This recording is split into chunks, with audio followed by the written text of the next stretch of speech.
Bonjour à tous, je suis Floriane du blog Parents Voyageurs. Avec Émilie, nous vous donnons rendez-vous 2 fois par mois pour parler voyage en famille en compagnie d'invités au parcours inspirant. Alors ne pensez plus à rien et laissez-vous porter. Bienvenue dans ce nouvel épisode. Salut les parents voyageurs, j'espère que vous allez bien. Je suis ravie de vous retrouver cette semaine pour un nouvel épisode de podcast. Et c'est un épisode un petit peu particulier. Si vous écoutez d'autres podcasts, vous l'avez peut-être noté, cette semaine, c'est la semaine du podcaston. Le podcaston, qu'est-ce que c'est ? C'est un événement qui réunit plus de 350 podcasteurs francophones dans un but caritatif. C'est-à-dire que nous avons été invités à interviewer des associations qui portent des valeurs ou des projets qui nous tiennent à cœur pour les mettre en lumière et puis évidemment inciter à leur faire des dons. Et donc avec Émilie, nous avons décidé de mettre en lumière une association évidemment en rapport avec le voyage en famille. C'est l'association United Schools. Et donc j'ai interviewé Stéphane, qui est cofondateur de United Schools, à venir nous expliquer ce que fait son association, quelles sont les valeurs qu'il prône, et puis comment les voyageurs peuvent aussi intégrer leur programme, prendre part en fait à ce projet. Donc je ne vais pas vous en dire plus, vous allez découvrir tout cela avec Stéphane dans l'interview, et puis restez bien jusqu'à la fin parce que du coup il nous parle du programme Ambasacteur qui concerne directement tous les voyageurs et beaucoup de voyageurs avec enfants. Et voilà, et donc ça donne de belles idées pour faire des découvertes et aller à la rencontre des écoles en famille, un peu aux quatre coins du monde. Et donc voilà, ça permet aussi de donner une certaine direction à un voyage qu'on veut faire avec ses enfants. Ça permet de donner du sens, ça permet d'être utile. Et donc voilà, vous pouvez aussi prendre part à cette formidable aventure. J'espère que cet épisode un petit peu particulier du coup va vous plaire et vous intéressera. Je vous souhaite une belle écoute. Bonjour Stéphane, merci beaucoup d'avoir accepté l'invitation de Parents Voyageurs. Je suis vraiment ravie de t'accueillir aujourd'hui. Bonjour Floriane, ravi aussi. Est-ce que tu peux commencer par te présenter s'il te plaît et puis nous expliquer peut-être brièvement ce qu'est United Schools?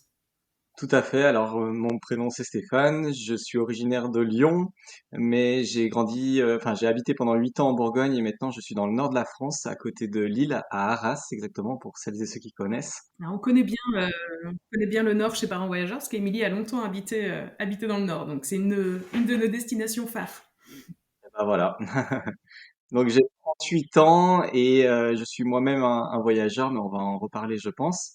Et dans le cadre d'un voyage, justement, j'ai cofondé avec ma compagne United Schools, qui est un projet visant à accompagner les 5-16 ans dans leur construction en tant que citoyens ouverts et responsables. Et on fait ça avec une plateforme éducative permettant aux écoliers de partager leur culture, leurs bonnes idées pour la planète et de découvrir en retour celles des autres. Ok. Bon, déjà, tu as dit pas mal de petits mots-clés intéressants. Je pense on va développer tout ça. Bon, je te le disais juste avant qu'on commence l'enregistrement. Donc, moi, je vous ai découvert un petit peu via le truchement d'autres familles, en fait, qui vous ont tagué sur Instagram ou des choses comme ça. Et puis, à titre personnel, en fait, je cherchais aussi, parce que j'ai dans un petit coin de ma tête l'idée de faire un voyage au long cours avec ma famille. Et je trouve ça chouette d'aller visiter des écoles et tout ça. Et donc, voilà, je cherchais aussi quelque chose sur le sujet des écoles du monde. Donc, à double titre, je suis heureuse qu'on puisse en parler ensemble. Et donc, tu vas nous présenter plus en détail United Schools. Quel a été votre parcours, du coup, à Hélène et à toi pour arriver à la fondation de United Schools? Comment c'est arrivé ce projet? Alors, nous, on avait la trentaine, on travaillait déjà depuis une petite dizaine d'années. On habitait Dijon à l'époque et on a commencé à réfléchir à faire un voyage, aller nous-mêmes à la rencontre d'autres cultures. Mais dès le début de la réflexion de ce voyage, on voulait donner du sens à ce périple. Donc on a brainstormé pendant 3 mois sur un projet qu'on pouvait mettre à l'intérieur de notre périple. Ouais. On n'est pas professeur, hein. Moi, je travaillais dans euh, l'agroalimentaire et ma compagne avec les mutuelles, mutuelles prévention santé. Mais on avait vraiment ce sujet de préservation de la planète et de vivre ensemble et paix dans le monde qui nous touchait à l'époque et encore plus aujourd'hui. Et on a voulu travailler à quelque chose en lien avec ces deux grandes thématiques, le vivre ensemble et la préservation de la planète. Ok. Et du coup, comment vous en êtes arrivé à vous pencher sur les écoles? Parce que comme tu dis, vous n'étiez pas professeur, vous n'étiez pas du tout dans le milieu éducatif. Du coup, comment c'est venu cette idée?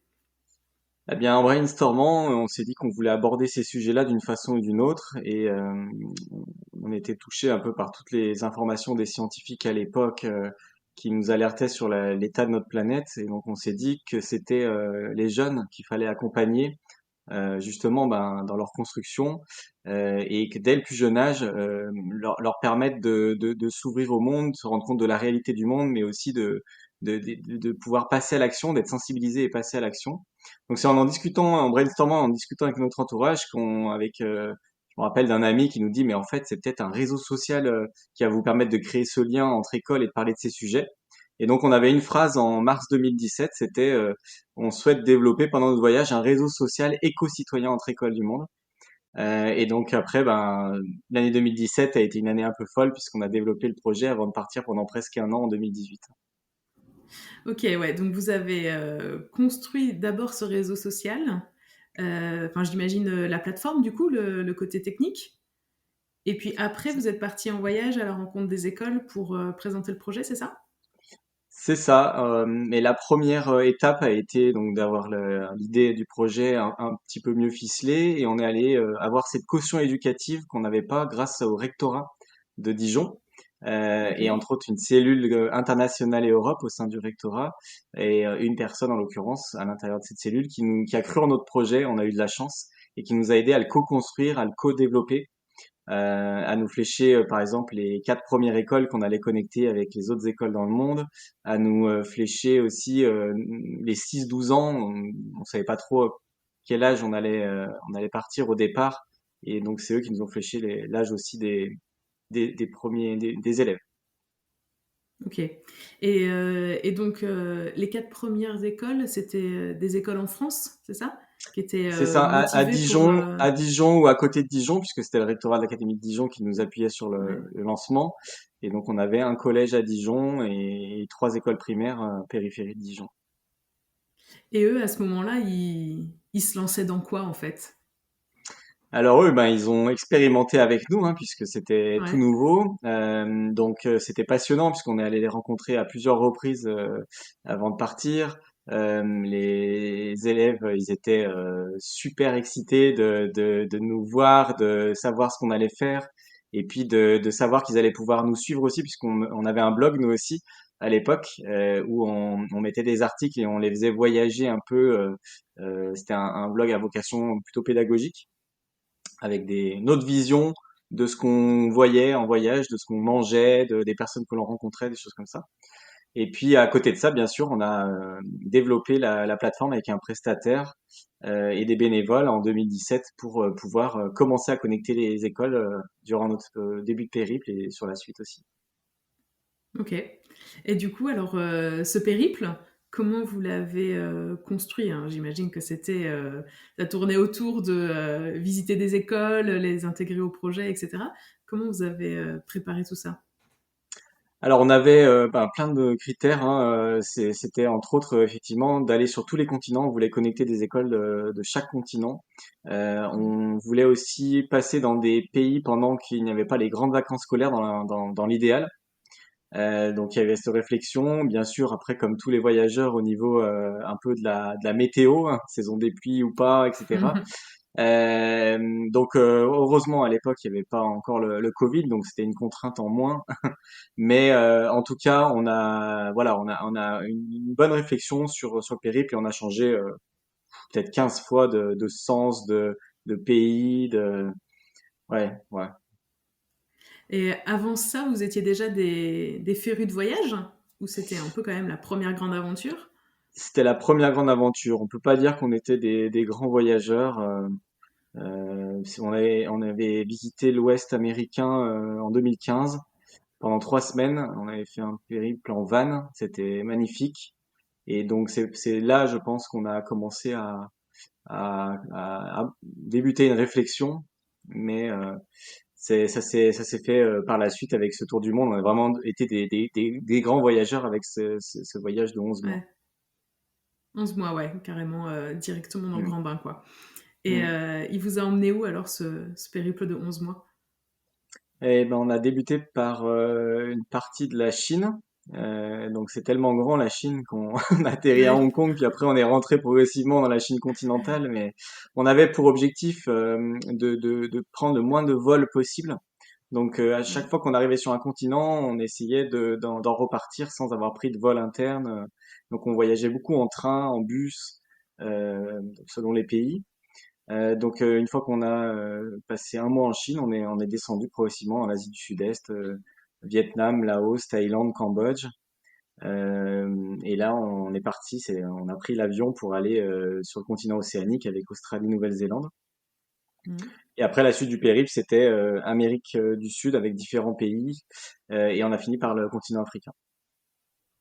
Ok. Bon, c'est assez dense quand même comme, comme parcours. Bon, après, les tours du mondistes qu'on a l'habitude d'interviewer, ils voyagent en famille. C'est peut-être pas non plus exactement le même rythme qu'à deux. Mais ouais, c'est déjà un beau programme. Et donc, vous avez réussi à visiter des écoles, à présenter votre projet dans chacun de ces pays? Oui, oui, on a pu visiter une trentaine d'écoles en 11 mois, et on a connecté 19 aux quatre autres écoles en France, à côté de Dijon. Donc 23 écoles dans 10 pays. C'était un peu le résultat de nos 11 mois de développement du United Schools à travers le monde. Et on a été assez heureux des premiers échanges qui avaient lieu, et on a vu que ça correspondait à un besoin, que ça plaisait. Donc c'était très très intéressant. On est vraiment sorti des sentiers battus en développant le projet. On a rencontré des personnes exceptionnelles, et sans le projet, on n'aurait pas du tout fait le même voyage. Ouais, c'est sûr. J'imagine tout à fait, parce que sans un projet comme ça, en fait, le voyage, enfin, j'ai pas envie de le dire de manière péjorative parce que c'est déjà extraordinaire, mais se résume un peu à passer de spot en spot, de voir ce qu'il y a à voir en fait dans le pays, et c'est assez difficile quand même de nouer des liens, de faire des rencontres, etc. Donc, Hmm, même si, je le redis, c'est quand même déjà extraordinaire, en fait, rien que de pouvoir voir tout ce que la nature a à nous offrir aux quatre coins du monde, et enfin, ouais, toutes ces villes, ces monuments, etc. C'est déjà exceptionnel, mais c'est pas le même voyage, quoi. hmm. Et comment vous les aviez trouvées, ces écoles? Parce que c'est bien beau de Alors, dire, ok, j'arrive en Chine, j'ai envie de visiter une école. Ding dong. ouais. Alors, on nous pose souvent la question, et c'est vrai que c'était un challenge, hein, d'avoir des contacts avec ces écoles, même avant de partir. Mais on a réussi puisque on a fait appel à notre réseau. Donc la première chose, c'était notre réseau proche. Donc tous nos amis, on parlait de notre projet, de notre voyage. Et donc certains qui avaient des connexions à l'étranger ont commencé à nous mettre en lien avec d'autres personnes à l'étranger qui, in fine, nous ont mis en lien avec des écoles. Donc on avait Ouais. déjà, je me rappelle, une école au Pérou, on était déjà sûr d'aller la visiter. Donc plusieurs mois avant, presque un an avant d'aller au Pérou, 8 mois avant, on avait presque déjà un premier rendez-vous fixé avec une école. Puis après, c'est par différents biais, on est pas mal passé par les ambassades de France et les attachés culturels dans les ambassades de France. C'était Mhm. passionnant parce que du coup, grâce au projet, on avait une clé d'entrée pour rencontrer ces personnes, et les échanges avec eux, je me rappelle d'un au Vietnam, étaient juste passionnants sur le fait qu'ils nous racontaient toute la réalité du pays. Et ça vaut un bon complément à tous les guides du Routard ou autres, pour derrière mieux connaître la réalité d'un pays, et surtout le système éducatif, nous en l'occurrence. Et Ouais. on voyait déjà avec ces échanges les grandes différences avant même de passer dans les écoles. Et puis on avait d'autres biais comme bah, les groupes Facebook des Français dans les pays. Donc Français au Chili, par exemple, on a une personne couteau qui nous a mis en lien avec une école à côté de Valparaiso. C'était chouette. Donc voilà, on avait différents moyens et on est déjà allé aussi à 2 reprises au culot dans une école en passant à côté et ça a fonctionné aussi. Donc tout est possible. Ouais, ouais, bah, c'est génial, je trouve. C'est vrai que ça fait toujours un petit peu partie du mystère, quoi, même quand on a envie de faire quelque chose ou d'être utile dans un pays qu'on visite, ou enfin voilà, ou de s'immerger un petit peu plus dans la culture. Bon, bah, en fait, il faut oser taper aux portes, quoi. Et puis en effet, activer les réseaux, c'est pas aussi compliqué que ça, en fait, aujourd'hui, même quand on connaît personne dans notre entourage proche, avec notamment Facebook, Insta, on peut facilement finalement trouver de proche en proche des contacts sur place, quoi. Exactement. Très bien, très bien. Et du coup, donc vous êtes revenu au bout de 11 mois. Vous avez connecté, donc tu as dit 23 écoles en tout, Mm, incluant les 4 premières françaises. c'est ça. Honnêtement, je trouve que c'est déjà un super résultat, quoi. Au bout de 11 mois de visite, il y a moyen d'avoir des chouettes échanges entre ces écoles, j'imagine. C'est ça. Ben, effectivement, on était ravis de voir que ça plaisait surtout. Mm. Et donc, justement, quand on est rentré, euh, Hélène était en année sabbatique, donc elle a repris son emploi assez rapidement. Et moi, je me suis vraiment posé la question, ben, qu'est-ce qu'on fait de United Schools? Enfin, on se la posait déjà avant même le retour, hein. Ouais, Quand j'imagine. sur les derniers mois, on se disait oulala, oulala.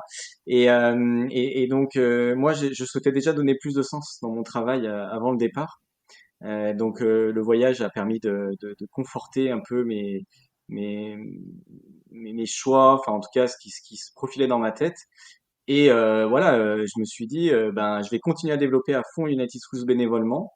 J'ai retravaillé 4 mois en 2019 en CDD de 4 mois dans une structure. Mais voilà, assez rapidement, on a senti que peut-être il y avait une possibilité de créer un premier emploi dans l'association qu'on avait cofondée et que j'en étais peut-être la meilleure personne pour ce faire, quoi, pour être Mhm. le directeur de l'association finalement. Ok. Mais du coup, comment vous êtes financé? Ça, c'est la question.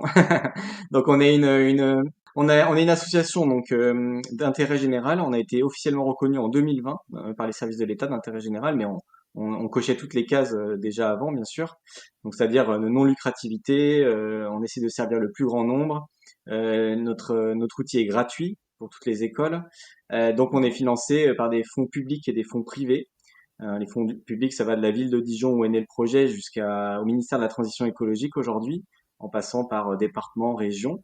Et puis sur les fonds privés, ben, on a des fondations sous l'égide de la Fondation de France qui nous financent. On a la Fondation SNCF aussi.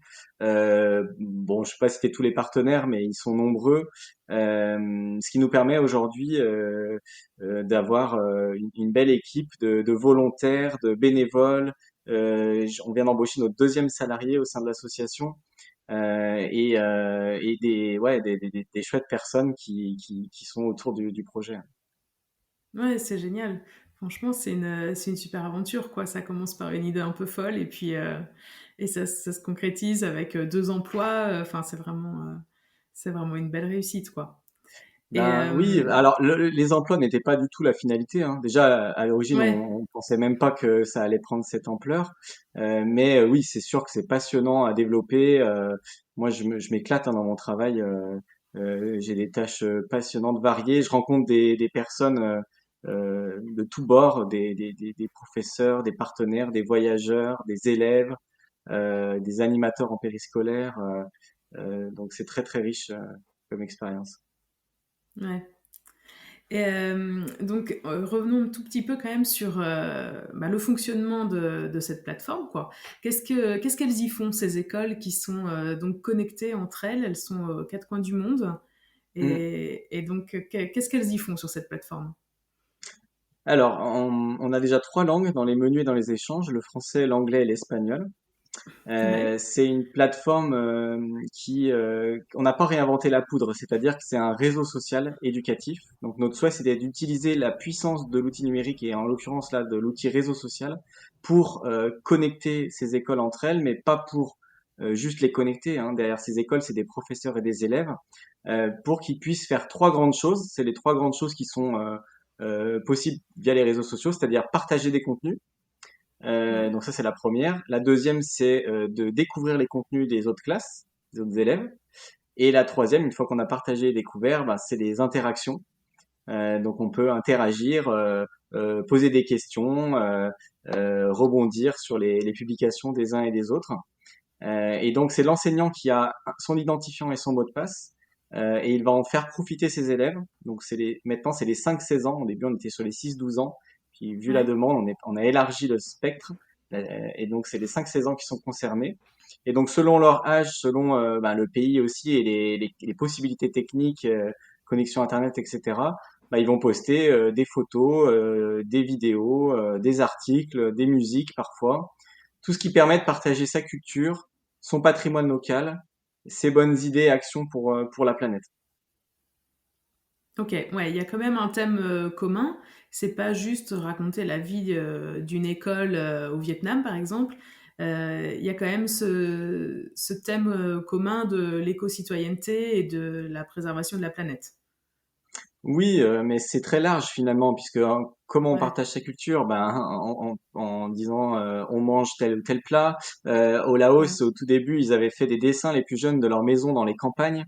Ça avait été publié sur la plateforme et ben déjà pour d'autres élèves sur d'autres continents, c'était déjà voyager et comprendre qu'effectivement les maisons sur pilotis en bois, ben elles ressemblaient un peu moins à celles qu'on connaissait nous avec nos briques et nos parpaings. Ouais, c'est ça. Et que c'est pas juste ce qu'on peut voir dans certaines histoires pour enfants, c'est que c'est une réalité, quoi. Donc, C'est ça, c'est du concret. Et ce qui plaît en fait aux professeurs, c'est qu'ils peuvent alimenter leur matière, leurs enseignements avec des contenus concrets.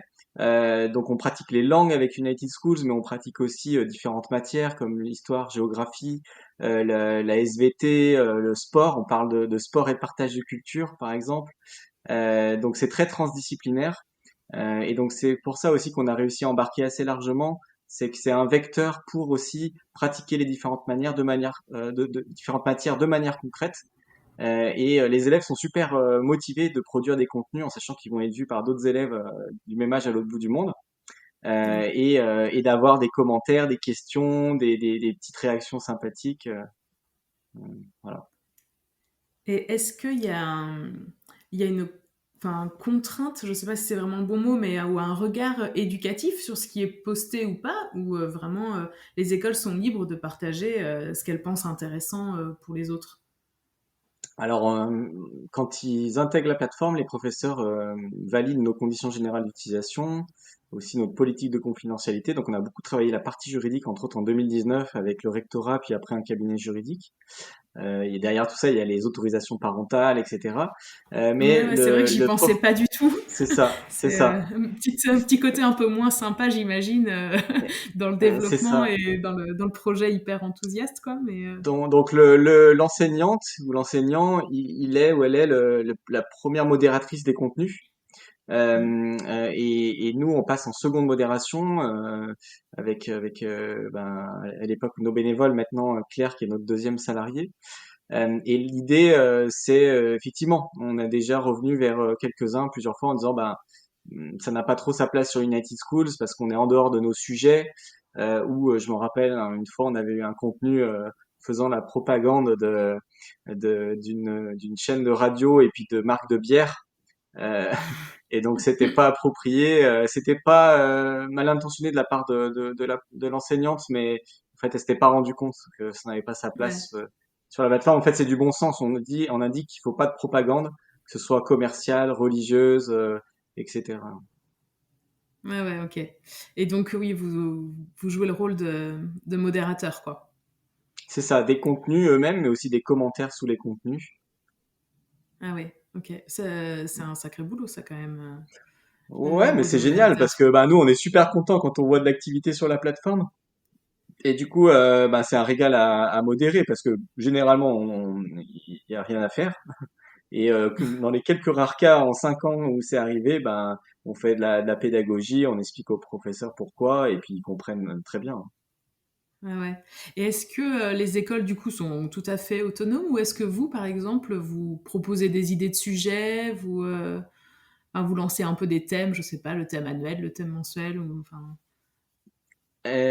En fait, on avait au début l'enjeu c'était d'intégrer des écoles sur la plateforme. Donc on y est arrivé, on en a parlé juste avant. Le deuxième enjeu c'était qu'elles puissent être actives, c'est-à-dire ben, l'utiliser, publier des Ouais. contenus. En fait, l'utilisation de la plateforme c'est aussi utiliser les contenus des autres classes, c'est interagir. On a vraiment ces trois grandes possibilités. Et donc, ben, on est toujours sur cet enjeu, c'est-à-dire que on intègre toutes les semaines de nouveaux professeurs au sein de l'aventure. Mais derrière, on a mis en place des fiches activités. Donc, ce sont on en a 11 qu'on a co-créé avec d'autres associations ou avec nos professeurs bénévoles pour ben, donner des choses clés en main à faire aux professeurs et aux élèves et qu'ensuite ils publient certains des résultats sur la plateforme. Je donne un exemple concret. On a fait toute une fiche pour montrer comment créer un pluviomètre à base d'une bouteille plastique recyclée et de déposer ce pluviomètre dans la cour d'école pour ensuite le poster, se relever régulièrement sur le réseau et découvrir ceux des autres. Donc l'idée c'est toujours la même, c'est que l'élève passe à l'action, fasse de l'économie circulaire en recyclant une bouteille plastique pour quelque chose d'utile, et puis ben, se rendre compte qu'il y a une différence d'aridité dans le monde, d'accès à l'eau, et que ça soulève des questions derrière en classe. Ouais, ouais, c'est hyper intéressant. Et le fait que ça soit du coup la même activité dans toutes les écoles du monde, c'est ça qui, j'imagine, nourrit vachement les échanges et le partage. Enfin, quand on se rend compte des différences, ça crée toujours des échanges. Exactement, ouais, c'est fédérateur. Un autre exemple encore plus parlant peut-être, c'est l'histoire collaborative. Donc on a lancé une histoire collaborative, on en est à la deuxième lancée, et chaque classe qui le souhaite peut ajouter un chapitre à cette histoire. Il y en a une francophone et une anglophone pour l'instant. Et donc ils sont super contents de rajouter un chapitre à l'histoire, de découvrir l'histoire complète à la fin. Et donc ouais, ça c'est des choses très très concrètes. Est-ce que les écoles nouent entre elles des partenariats bilatéraux ou est-ce que tout est visible de tous sur la plateforme ou est-ce que bah, du coup il y en a qui se sont trouvés peut-être certains atomes crochus et une volonté de faire des projets à côté? Les deux, c'est-à-dire qu'on crée des ponts avec United Schools, donc des ponts numériques, hein, et ça amène après à des échanges. Donc oui, pour répondre à ta question, tout le monde contribue au pot commun, c'est-à-dire que tous les contenus des uns et des autres sont visibles à l'intérieur de la communauté, hein, bien sûr. Le réseau Mhm. est sécurisé et pour l'intégrer, il y a une modération à l'inscription, bien entendu.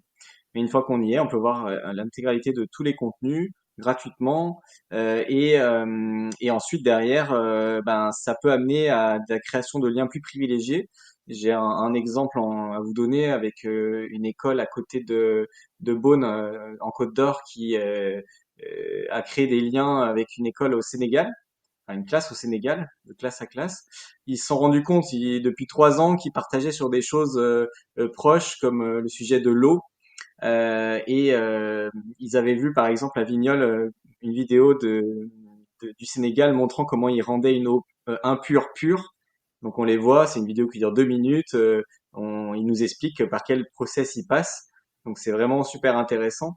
Et donc ils leur ont répondu. Puis après, voilà, je sais là aujourd'hui, ils font des échanges entre eux par différents outils. Donc, ils sont sortis de la plateforme United Schools pour certains échanges, mais ils continuent à rester à l'intérieur pour poster la majorité quand même des contenus parce qu'ils savent qu'ils vont profiter aussi aux autres classes de la communauté. Bah ouais, c'est hyper intéressant. Est-ce qu'il y a des écoles qui se sont rencontrées en vrai? Alors, ben, le Covid, la crise Covid n'a Oui, pas aidé, hein, donc c'est sûr. on avait depuis le début, on a quand même des demandes et cette idée d'un moment concrétiser ces échanges par quelque chose peut-être en présentiel en tout cas.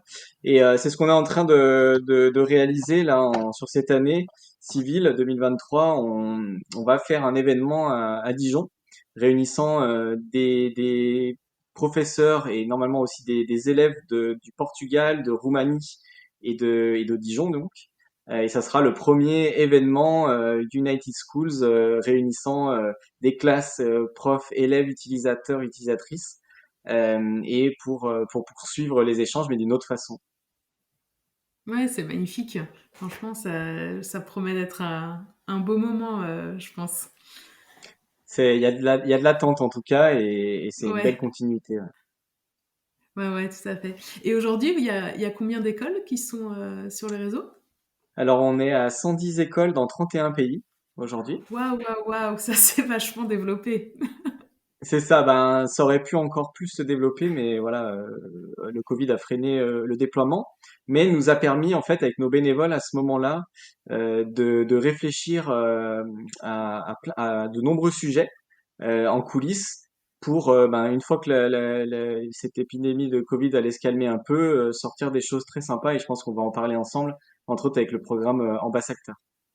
Ouais, bah écoute, transition parfaite parce que c'était ma question d'après.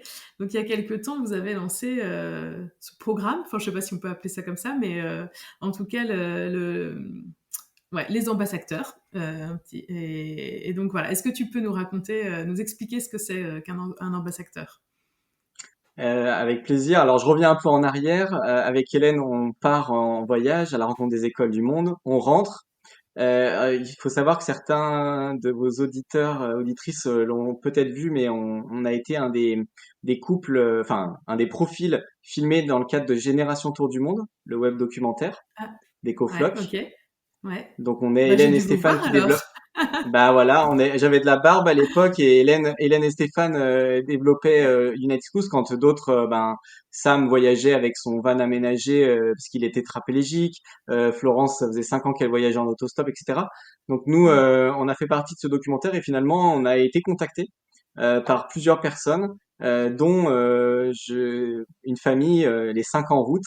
Je leur fais un petit clin d'œil via ce podcast aussi, puisque d'eux-mêmes, Céline, elle a dit, non mais moi c'est trop bien ce que vous avez fait, est-ce qu'on peut faire la même chose? Moi je lui ai dit, bah écoute, avec plaisir, vous partez quand, comment ça se passe? Et ils se sont devenus un peu nos ambassadeurs pionniers, puisque ben bon an mal an, j'ai essayé de lui donner quelques contacts, ils sont allés dans des écoles qu'on avait déjà rencontrées, où ils nous ont permis d'en connecter de nouvelles sur la plateforme. Donc, quand le Covid est arrivé, on avait une deuxième famille aussi qui avait commencé à faire la même chose. Et donc, avec nos bénévoles, on a commencé à brainstormer enfin, on a fait ça pendant 18 mois avec 10 bénévoles, se dire, OK, ben, on va profiter de ce moment de calme pour structurer un vrai beau programme pour accompagner les voyageurs français ou francophones à la rencontre des écoles du monde. Tout le monde sera gagnant. Les voyageurs vont pouvoir sortir des sentiers battus, vont avoir quelque chose de clé en main, vont être formés, accompagnés. Et nous, bah, ça nous permettra de donner un peu de vie dans les écoles déjà présentes, d'avoir de nouvelles écoles dans l'aventure. Donc, on était tout excités à l'idée de monter ce programme. Et effectivement, on a pu le sortir officiellement en octobre 2021. Donc, il a bientôt un an et demi. Ouais, ok. Et donc ça consiste en quoi, du coup, ce programme? Qu'est-ce que vous avez sorti? Eh ben, on a sorti un vrai accompagnement, un bel accompagnement. Donc, ça commence par une formation avant départ de 2 fois 2 heures. Ensuite, lors de cette formation, on parle d'un kit ambassadeur qu'on leur remet via une clé USB et un lien Drive. Donc, sur ce kit ambassadeur, ils ont de nombreux outils pour savoir quel type d'activité faire dans les écoles, comment des trames mail type en différentes langues pour contacter ces écoles. Ils ont tout le carnet d'adresses des écoles United Schools aussi présentes dans la plateforme. Et puis une fois qu'on les a formés, ils partent donc faire leur périple, mais ils ont comme fil rouge ben cette envie d'aller à la rencontre des écoles du monde pour rendre leur périple encore plus enfin plein de sens. Et donc on les met en lien avec les autres ambassadeurs aussi. C'est une vraie plus-value du programme, et qui est appréciée par les ambassadeurs. En un an et demi, en fait, on a accompagné 29 entités d'ambassadeurs déjà. Donc c'est 24 familles, et le reste sont des voyageurs en couple ou solo. Donc ça prend bien, ça plaît bien. Ouais, on peut dire que il démarre sous les chapeaux de roue ce programme. Ouais, ouais, c'est fou. Et donc, l'idée, en fait, c'est des familles, essentiellement, j'entends, qui vous contactent pour, dans l'idée, voilà, d'un peu d'agrémenter leur voyage au long cours de visite d'école. C'est pas C'est vous qui ça. allez chercher spécialement des ambassadeurs. Non, bah, disons que oui, aujourd'hui on est contacté. Donc les ambassadeurs postulent sur le site internet ambassadeur. .fr. Et ensuite, on fait un premier échange. Quand je dis on, c'est moi ou un ou une de mes bénévoles dans la team ambassadeur. Ils intègrent après la prochaine session de formation. Donc, on essaie de réunir les ambassadeurs par petits groupes. Là, je vais en former la semaine prochaine quatre nouvelles familles. Ok. Et voilà, c'est deux sessions de 2 heures où bah déjà il y a une belle ambiance puisque on fait des petits icebreakers, des petits jeux, ils se rencontrent, on rigole, mais c'est aussi sérieux puisque on leur explique ben l'enjeu d'être ambassadeur, que ils vont représenter aussi notre association à l'étranger, du coup on a abordé tout ça avec un cabinet juridique, avec une vraie convention d'engagement ambassadeur. C'est lié aussi à une adhésion spécifique qui est le règle à notre association. Elle est de Ok. 150 euros pour 12 mois d'accompagnement de notre part. Et donc, j'ai pas insisté avant sur l'accompagnement, mais on a moi-même et ma team de bénévoles, on les accompagne individuellement, c'est-à-dire on les flèche vers des adresses que l'on a, des écoles que l'on a. On les aide à distance, en fait, à aller à la rencontre de ces écoles. Ouais, ok. Et mais est-ce qu'ils ont des devoirs vis-à-vis de United Schools? Non, juste de respecter, mais c'est du bon sens, ce qui est indiqué dans la convention d'engagement, donc de pas avoir d'agissements néfastes dans les écoles. De toute Mm. façon, on le voit tout de suite, hein, ces voyageurs engagés sont des belles personnes à chaque fois. Si ça avait été le cas, mais ça n'a pas été encore le cas aujourd'hui, si on n'avait pas de feeling avec les ambassadeurs, on arrêterait là la collaboration, même avant qu'elle débute. Ouais, Donc, ouais. c'est souvent des belles personnes très engagées ou qui souhaitent être engagées en tout cas, et nous, on va les accompagner dans ce processus. Et souvent, ce qui est apprécié, c'est justement tout ce kit et cet accompagnement qui est vraiment en clé en main et qui leur permet de se dire, OK, bah moi, je souhaitais donner un peu d'engagement dans mon voyage, mais je savais pas trop comment. Bah là, j'ai quelque chose qui plaît et où on va se sentir utile avec même nos enfants qu'on va emmener à la rencontre d'autres enfants, d'autres élèves à l'autre bout du monde. Ouais, ouais, je pense que c'est une manière magnifique d'enrichir l'expérience du voyage, quoi. Est-ce que c'est déjà arrivé qu'il y ait une famille qui aille dans une école ou deux, etc., et puis après qui arrête là, qui pousse pas plus loin parce que, je sais pas, ils sont pas à l'aise ou enfin pour mille et une raisons? Ou est-ce que vraiment tout le monde est hyper emballé et puis visite des écoles presque dans chaque pays ou enfin, je sais pas trop. Non, mais c'est une top question, Floriane. En fait, sur les 29, on a tout type d'ambassadeurs. Donc, c'est effectivement principalement des familles. Ben, ce qui plaît, c'est qu'on va fournir le kit et l'accompagnement, mais ils ont aucune obligation. C'est-à-dire que ils ont tous les outils, ils ont des moyens en fait, et après ils vont les utiliser en fonction bah, de leur énergie, de leur temps, de leur niveau de langue aussi, de leur niveau de confiance du coup in fine. Bah voilà, on a des ambassadeurs qui pendant 12 mois ont visité 6 écoles, nous ont permis d'en connecter 3, et c'est trop bien. Quand d'autres, bah voilà, ont visité une école et même si ça s'est bien passé, après le voyage a fait qu'ils n'ont pas pu en rencontrer d'autres, ils ont moins priorisé ça. Mm. Euh, voilà, on a amélioré aussi le programme avec les premiers ambassadeurs pionniers hein, qui profitaient du programme, les 2 premières promos, on va dire. Donc voilà, il s'améliore d'ailleurs en continu ce programme. Donc non, le niveau de satisfaction est très bon de ceux qui sont déjà rentrés. Ceux qui sont en cours, ça a l'air de très bien se passer. Et on a une réunion justement ce soir avec mes bénévoles de petits points, avec mes bénévoles qui accompagnent les ambassadeurs. Donc on va faire un bilan justement. Ok. Et du coup, ces familles de voyageurs, quand ils vont dans les écoles, qu'est-ce qu'ils font concrètement? Eh bien, ils vont déjà contacter l'école en amont. Ils vont organiser une date de rencontre, un créneau de rencontre. Donc parfois, souvent, c'est avec une classe, mais des fois, ils vont faire le tour de plusieurs classes. Donc pareil, Ouais. ça s'est défini généralement à l'avance, avec est-ce qu'il reste une demi-journée, une journée ou une heure. En fonction de ça, nous, on a des idées d'activités à mener dans les écoles. Donc, ça va des icebreakers ou comment faire connaissance avec des petits jeux très sympas, ou ça va aller jusqu'à faire des activités concrètes avec eux. Et une partie de ces activités, c'est justement, par exemple, créer le pluviomètre avec eux. Si je reste sur cet exemple du pluviomètre, Hmm. euh, pour que derrière ils puissent le poster sur le compte que les ambassadeurs vont aider à mettre en place. Donc eux, ils ont un compte test sur la plateforme où ils peuvent faire une petite démonstration. Donc c'est là où ils peuvent aller le plus loin en fait les ambassadeurs, c'est de parler d'United Schools et de faire une petite démonstration d'outils. Et après c'est moi-même, Claire et les bénévoles, on prend le relais pour vraiment finaliser ça, enfin avec les écoles et les lancer officiellement sur la plateforme. Oui, parce que du coup, les ambassadeurs ne font pas spécialement juste vivre le réseau existant. Le but un peu, enfin je sais pas si c'est vraiment une finalité ou pas, ou si c'est juste que c'est comme ça que ça se passe, mais c'est de connecter des nouvelles écoles en fait au réseau. C'est un des possibilités. En fait, l'autre, c'est vraiment déjà de passer un bon moment dans une école avec leurs enfants, parce que beaucoup ont des Ouais. enfants. Donc nous, déjà, s'il se passe ça, on est content. Ensuite, la petite cerise sur le gâteau, c'est qu'ils puissent parler de manière assez approfondie de United Schools.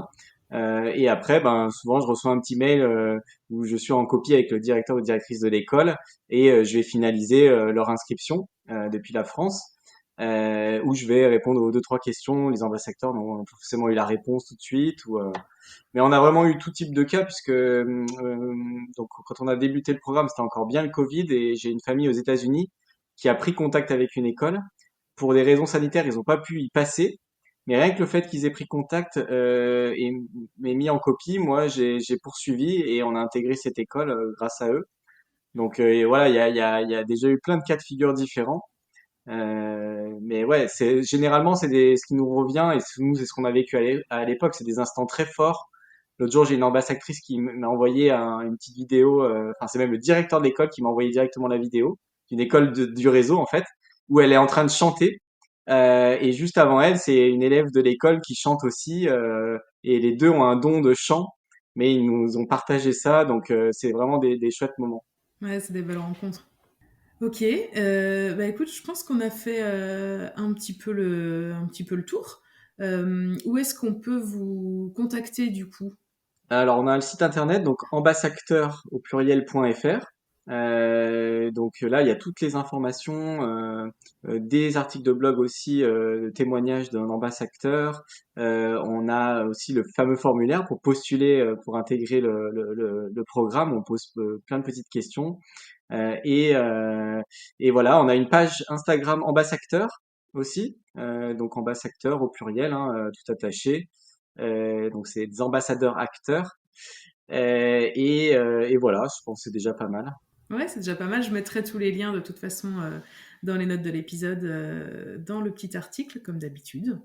Bon, bah écoute, franchement, c'est un super projet. Et bah, moi, à titre perso, je trouve que ça, déjà, ça ouvre des portes en fait, parce que ça fait longtemps que je me demande, mais comment font ces gens pour trouver des écoles quand ils sont en voyage et tout ça. Et je suis sûre que c'est hyper enrichissant, ben, évidemment pour les parents, mais aussi pour les enfants, quoi, de voir concrètement comment ça se passe dans les écoles du monde ailleurs qu'en France. Merci Florian, et c'est vrai que j'en ai peut-être pas parlé, mais l'idée du programme en fait c'était aussi de se dire, ben oui, souvent les familles ont tendance à vouloir aller voir ce qui se passe dans les écoles dans le monde, mais elles y vont sans cadre et parfois ça reste un peu éphémère. Là, ce qui plaît, ce qu'on Mm. apporte avec le programme, c'est qu'ils y vont déjà dans un cadre, United Schools, et ça leur ouvre certaines portes qui seraient fermées sinon d'ailleurs. Et en plus, ils ont quelque chose à offrir derrière qui est sans frais à l'école, et donc ils laissent une trace de leur passage très concrète, très pertinente. Alors toutes les écoles nous rejoignent pas, sinon ça serait trop beau parce que ben il y a parfois des problèmes techniques, des barrières de la langue parfois, mais voilà, il y a quand même dans plus de la moitié des cas où l'école va rejoindre le réseau et on en est ravis. Ah ouais, bon bah écoute, merci beaucoup de nous avoir partagé tout ça, de nous avoir expliqué ce que c'était United Schools et le rôle que peuvent jouer du coup les familles voyageuses dans ce beau projet. Un grand merci Stéphane et bonne continuation. Avec grand plaisir, merci à toi Floriane et à Parents Voyageurs. Un grand merci à Stéphane pour cette interview qu'il m'a accordée. J'ai trouvé que le sujet était hyper intéressant, une façon vraiment utile et agréable et différente aussi de voyager en famille, de découvrir certains pays du monde. Alors bon, évidemment, on pense assez naturellement à des tours du mondistes qui peuvent intégrer ça à leur projet de voyage, mais il n'y a pas besoin de partir un an en fait pour faire un voyage qui a du sens ou pour découvrir cet aspect-là de la vie d'un pays. Donc pourquoi pas. N'hésitez pas, si ça vous intéresse, à vous abonner à leur page Insta, donc Ambasacteur, et puis à découvrir leur site internet. Tous les liens sont dispo sur l'article de Parents Voyageurs sur le blog, comme d'habitude. Donc voilà, n'hésitez pas à les soutenir et à profiter quelque part vous aussi de cette belle initiative, de ce beau projet, à prendre part à ce beau projet. Comme d'habitude, si cet épisode vous a plu, n'hésitez pas non plus à lui mettre 5 étoiles sur votre plateforme d'écoute, nous laisser un petit commentaire, ça nous fait chaud au cœur, ça nous permet vraiment de gagner en visibilité, donc c'est important pour le développement du podcast et son avenir. Un grand merci pour votre écoute et à très bientôt.